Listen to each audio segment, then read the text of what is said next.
বিদ্যালয় মোদের বিদ্যালয়, এখানে সভ্যতারই ফুল ফোটানো হয়।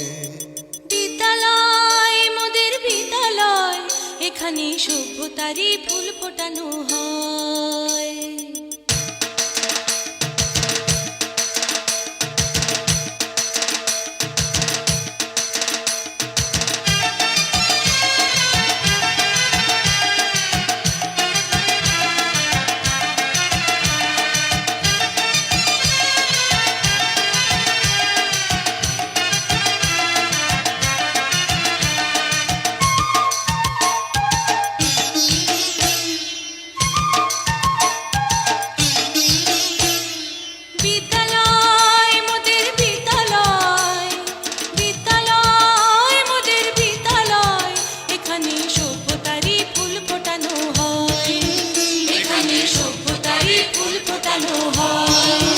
এখানে জ্ঞানের আলোর মশাল জেলে, এখানে জ্ঞানের আলোর মশাল জেলে হয় রে সূর্যোদয়, হয় রে সূর্যোদয়। বিদ্যালয় মোদের বিদ্যালয়, বিদ্যালয় মোদের বিদ্যালয়, এখানে সভ্যতারই ফুল ফোটানো হয়।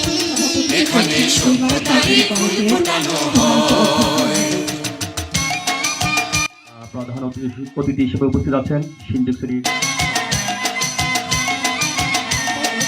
করতে পারে।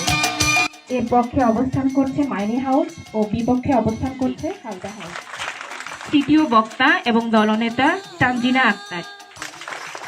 মাননীয় মডারেটর, উপস্থিত অতিথিবৃন্দ এবং যারা শুনছেন এবং আমার প্রতিপক্ষ দল, তাদেরকে সালাম এবং নমস্কার জানাচ্ছি। আমার দলের দ্বিতীয় বক্তা এসে বিষয়টির ব্যাখ্যা ও এর বিপক্ষে কেবলমাত্র দক্ষ জনগোষ্ঠী একটি দেশকে উন্নত ও সমৃদ্ধ করতে চলছে। আজকের বিষয় নির্ধারণ করা হয়েছে কেবলমাত্র দক্ষ জনগোষ্ঠী একটি দেশকে উন্নত ও সমৃদ্ধ করতে পারে। খুব সঙ্গত কারণে আমি আজ আমি এবং আমার দলের বিপক্ষে অবস্থান করছি।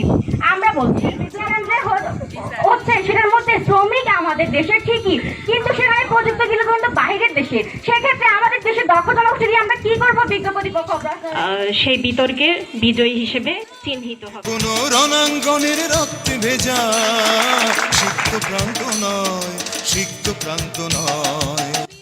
ক্যাম্প কমান্ডার, অধ্যক্ষ ভুইমারি সরকারি কলেজ, যারা টিচার আছে। ওয়ার্ক হার্ড ডিসিশনটা দিলাম 3 মাস করতে হবে, ঠিক আছে?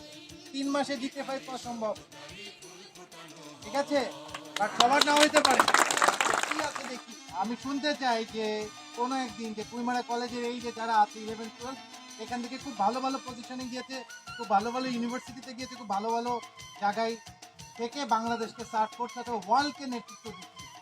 We want come from here, তাই না? একবার বাংলাদেশ চালাবে হচ্ছে পুরো বিশ্ব, এমন হোক, ঠিক আছে? ভালো থাকো, থ্যাংক ইউ।